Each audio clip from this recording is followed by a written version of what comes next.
Fala, minha gente, vamos nessa então falar sobre o Internacional eliminado, desclassificado, fora até da decisão do Campeonato Gaúcho mais uma vez. O Inter acaba de cair para o Juventude no estádio Beira-Rio, 40 mil torcedores assistindo uma partida em que claramente só tinha um vencedor justo e merecido, era o Ju. E essa definição ainda foi pelos pênaltis, ou nos pênaltis, mas desde a primeira etapa os caras já construíam mais e mereciam naquele momento. Aliás, se a gente for, eu sempre comparo isso, futebol não é merecimento e também não é uma luta de boxe. Mas dos 4 tempos, 4 rounds, o Juventude venceu 13 e o último teve empate. Ou seja, os caras não chegaram por acaso. Eles mereceram estar lá na final do Gauchão. E agora, vão esperar, eu tô gravando obviamente antes, o vencedor de Grêmio e Caxias. Numa dessas podemos ter até Caju se o Grêmio não abrir o olho na final do Gauchão. E aliás, o meu discurso aqui pra KTO é esse, né? Quer brincar, quer te divertir? Vai na KTO, não tem aplicativo, é nesse site kto.com, te registra, usa meu código JBFilho pra ganhar um bônus e tu pode ir lá brincar no jogo do Grêmio. É colorado, que só resta aqui é secar. Pra, quem sabe, dar um caju, se tu é gremista, né, e tá aqui acompanhando a tragédia do Inter, teu negócio é, mais uma vez, e o Grêmio pode ir pro Heptacampeonato Gaúcho, beleza?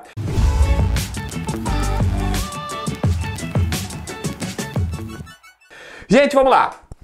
Eu preciso começar com vocês falando absolutamente fora do jogo, mas lembra, e faz necessário, se impõe isso.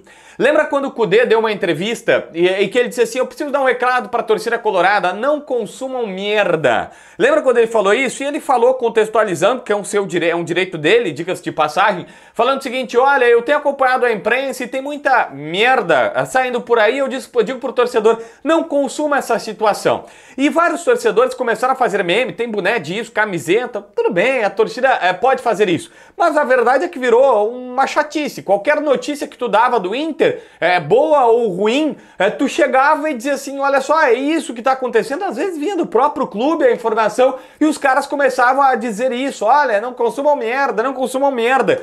E eu comecei a debater e a rebater, na verdade, no debate raiz, um pouquinho antes do meio-dia até um pouquinho depois da 1, dizendo assim, gente, olha só, quando o Inter perde pro Globo, pro Melgar, pro Vitória, pro América, pro Caxias e agora pro Juventude, o torcedor do Inter consome merda. Quando o Internacional faz jogos épicos, tipo do River Plate nas 2 partidas, ele consome coisa muito melhor, sabe-se lá qual é o alimento que o Kudê gosta, picanha, não sei, eu prefiro costela. Olha só, o fato é, sempre quando acontecem coisas desse tipo, o cara vai, quando o Inter contrata o Ener Valencia, o Arangues, o Alário, o Borré, vai ter muita coisa boa para consumir. Quando é Gia Dias e Baralhas, e David, e Paulo Vitor, e Palácios, e tantos outros que aqui não conseguiram render, a gente vai dizer, é merda. E não é necessariamente a imprensa só serve o que foi posto dentro do jogo. E sabe por quê?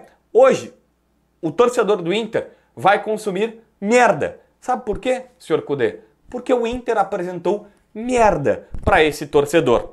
E a verdade é que futebol é assim, né? O Inter mais uma vez, é a segunda vez com o Kudê, que mais uma vez joga bem durante o campeonato, chega na fase decisiva, numa semifinal e não joga o que tinha que jogar. Foi assim contra o Fluminense, foi assim agora, mais um episódio, desta vez contra o Juventude. Não adianta jogar bem o campeonato, chegar na hora da decisão e todo mundo sumir. E isso precisa ser colocado na conta do treinador. Afinal de contas, ele é pago e muitíssimo bem pago, tem uma comissão técnica, Kudê mais 4, 5 caras, que ao todo dá coisa de R$1,5 milhão de reais. Esses 5 caras, o Kudê mais seus auxiliares, para chegar lá e conseguir fazer algo diferente. Não conseguiram. É mais um problema. É o segundo consecutivo. E eu tô só falando da parte Eduardo Tchatcho Kudê na conta. Nem são os fiascos da atual direção, que aí é quilométrico. A gente vai passar a madrugada aqui gravando esse vídeo. Mas eu também preciso pontuar sobre Robert Renan. Antes de citar e falar exatamente o que aconteceu, o Robert Renan não foi um acaso, uma fatalidade. Olha, aquele jogador novato que... Não, gente, olha só.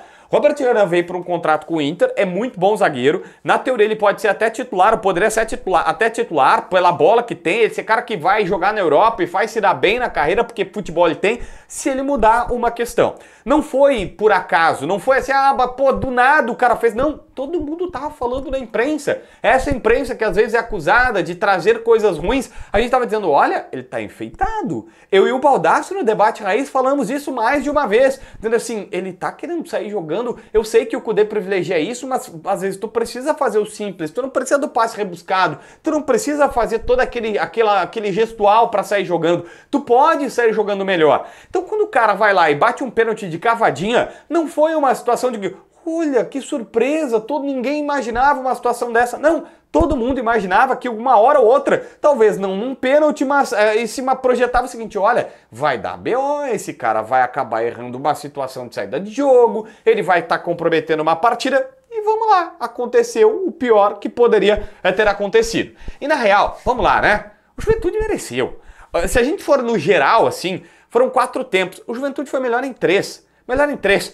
Indo diretamente para essa partida, o Juventude foi o primeiro time que conseguiu tirar o Inter do que a gente chama de zona de conforto. Por quê? O Inter encarou vários times do interior que deixavam, a gente brinca assim, dar a bola pro Inter, né? Que, obviamente ninguém gosta de dar bola, mas é aquela história, fica com a posse de bola que eu fico com um contra-ataque. É quase que uma negociação, né? E aí o Inter ficava com a bola, os caras tentavam no contra-ataque, aí tinha o mérito do Inter se defender bem, às vezes empilhava gol, os caras iam tentar contra-ataque, até tomavam um gol ou outro assim, mas acabava sendo abafado pela atuação. Pois é, dessa vez não. O Juventude marca alto, o Juventude marca em cima e o Juventude tem 2 coisas. Essa marcação para não deixar os caras se criarem e a força física, a vitalidade. Foi a primeira vez que alguém fez isso e sabe o que aconteceu? O Inter não conseguiu jogar. O Ju primeiro atrapalhava a saída e depois quando saía, os caras no mínimo ou marcavam bem e roubavam a bola ou até falta tática. Olha aquela falta que tu tá vendo que tu tá perdendo, o Inter conseguiu embaralhar, alguém vai lá e pô, segura, puxa, empurra, faz a queda. É falta tática, é para parar o adversário, deliberadamente parar. E é o recurso do jogo que acaba sendo usado e que o Internacional simplesmente se deixou levar em todo o período. Em todo o período. Lá no Jacone foram 2 jogos assim, 2 tempos assim, e que a gente falou, beleza, mas é só um jogo, é só uma partida, né? Tá, aconteceu, tá tranquilo, tá, beleza. Aqui vai ser diferente. Não foi.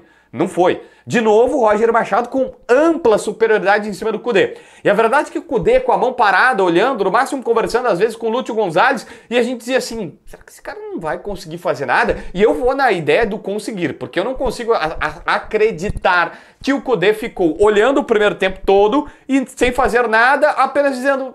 Deixa assim. Não, ele deve ter tentado e não conseguiu. E às vezes tu falha, às vezes tu é incompetente para lidar com aquele problema no primeiro tempo. Porque foi meio desesperador, né? Ver o Kudê parado, eu imagino que ele tentou. Acho que precisamos até olhar o seguinte. Primeiro, foi a única vez até então da temporada que alguém fez algo diferente e acabou, né? Dentro de campo não tinha alternativa. Mas a verdade é que no intervalo, e aí o primeiro erro já é esse, tem que ter alguma alternativa com bola rolando, para dizer, ó, muda aqui, muda os pontas, recua Alan Patrick, Arangues aparece como elemento surpresa, o Bruno Henrique volta e o Arangues vai, cara, qualquer coisa. O centroavante sai da área, dá algum jeito, parceiro, para fazer algo diferente do que tu tá fazendo até então, porque não tá dando certo. Isso precisa acontecer com bola rolando. Mas a verdade é que no intervalo teve mudança. Ele tira o Bruno Henrique, tava mal, como vários, bota o Ener Valencia, vai pro sacrifício, com o pé doendo e tudo, vamos lá. Aí fica o Arangues sozinho, 3, Maurício, Alan Patrick mais recuado, Wanderson e 2 centroavantes. E a gente diz, tá bom, vamos lá ver qual é essa situação. Só que tudo acaba muito rápido. O Inter faz pressão.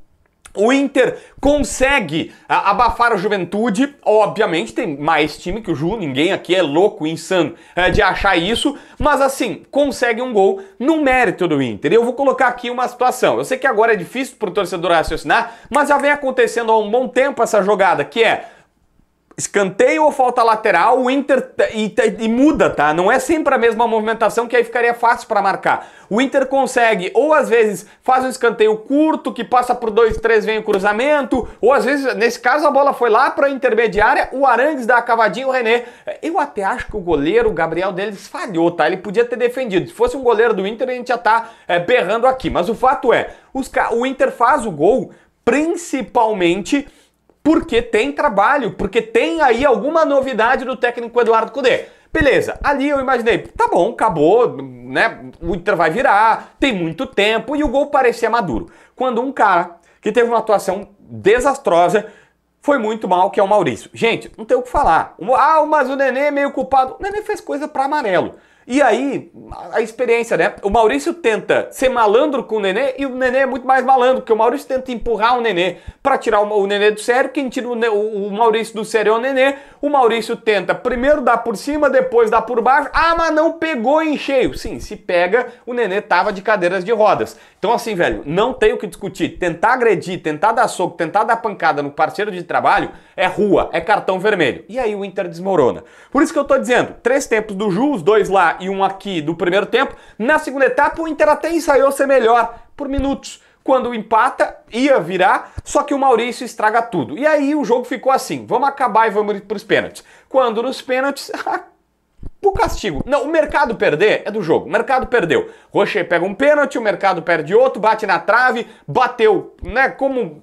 Perdeu. Mas, cara, é do jogo perder. O problema é o Robert Renan, que chegou aqui completamente enfeitado, ninguém fez nada, mete um pênalti de cavadinha daqueles malucos, o goleiro ia pular para um lado, acabou caindo. Deu tempo dele ver e voltar, ele perde a cavadinha, o Robert Renan, se tu olhar, ele dá o gramado do Beira-Rio, ele deu uma instabilidade, não sei, o Cudê tirou a Maristela Cunha, tô falando há tempos aqui que cuidava do gramado, botou um argentino da sua confiança e bem ou mal, há uma falha do gramado ali, mas é do cara que foi responsável em bater um pênalti assim. Se dá certo esse pênalti já é responsabilidade, porque tu não precisa correr esse risco. Mas enfim, Robert Renan punido com o pênalti perdido. E aí o Juventude, que é bom time, que foi melhor. O Roger foi muito superior ao técnico Eduardo Cudê em todo o confronto. E o Roger sabe fazer isso, né? A gente até vai discutir o porquê que o Roger não conseguiu até agora ir mais longe, que eu acho que merecia, tá? Mas o fato é, o Roger Machado acabou embrulhando, empacotando, dando nó tático e tudo mais. Bom, gente, vamos lá. Pontualmente sobre cada jogador. O pior em campo vai ser o Robert Renan, né? Mas assim, cara, Alan Patrick, completamente escondido. Alan Patrick muito atrás da marcação. Seja mais adiantado no primeiro tempo ou mais recuado na segunda etapa. Bruno Henrique e Arangues, tá? O Arangues discreto e o Bruno Henrique errando muito. O Maurício errou um gol na pequena área, que ele pega de esquerda e dá um balão pra cima, a bola vai na arquibancada e depois ainda é expulso. Comprometedor. Tu tem outros jogadores, o Wanderson tentava tudo e não conseguia. O René fez o gol, mas não dá pra mascarar. O René tá falhando lá atrás. O René tá aquele cara que na saída de bola erra. O Bustos teve uma nas costas dele que foi incrível. Que assim, ó, por pouco o Rocher tem que fazer milagre porque por pouco não acontece.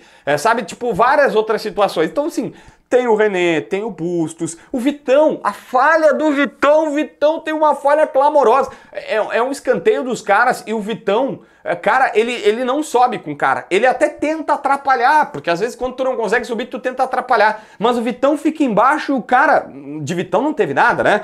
Mas o cara passa por cima dele como quis. Falha individual grotesca de marcação, falha assim de marcação. Aí, esse ponto aí não é treinador. Vamos lá, esse ponto não é... Ó, tá só tu e o marcador ali, é tu que tem que se impor. É tu que tem que ir pra cima. É tu que tem que pular com o cara e fazer qualquer coisa pra não deixar. Só que a gente tá falando dos dois laterais, de pelo menos um zagueiro. O mercado, eu vou falar sobre o pênalti dele, mas o mercado não é o culpado. O Arangues apagado, o Bruno Henrique errando, o Wanderson tentou muito, errou demais. O Lucas recebeu só uma bola que vem cruzada assim da direita, ele pega de primeira e tal, mas não tinha o que fazer, não era culpa dele. Acho que o Valência entrou bem. O lance que o Maurício perde gol é um lance que o Valência deixa pra ele. Mas olha quantas individualidades, olha quantos caras abaixo. E soma tudo isso com o treinador. Gente, é por isso que o Inter está consumindo merda. Só pra não deixar passar, eu preciso falar sobre um erro de arbitragem aqui. Eu não gosto de falar sobre erro de arbitragem, acho que os dirigentes se escondem demais nessas questões, mas assim, tem um ponto a ser refletido aqui sobre essa situação. O mercado comete pênalti naquele último lance do primeiro tempo e o VAR nem foi chamado. Nem o Daronco, que estava perto, nem o VAR. E a bola estava em disputa. Eu fiquei dando replay ali, voltando, a bola estava em disputa e o mercado dá um rapa no cara. Gente, não. Pra que correr esse risco? Por que o mercado corre esse risco? E se o árbitro dá? Cara, tem muita coisa. O Inter vai ter que repensar bem esse começo de Campeonato Brasileiro. Não tá tudo perdido, é só Campeonato Gaúcho, mas a verdade é, o primeiro time que tirou o Inter da zona de conforto, o Kudê, foi muito mal e agora o torcedor do Inter tá consumindo merda. Se inscreve no canal, assina a notificação, deixa teu like, comenta aqui embaixo para ver mais vídeos.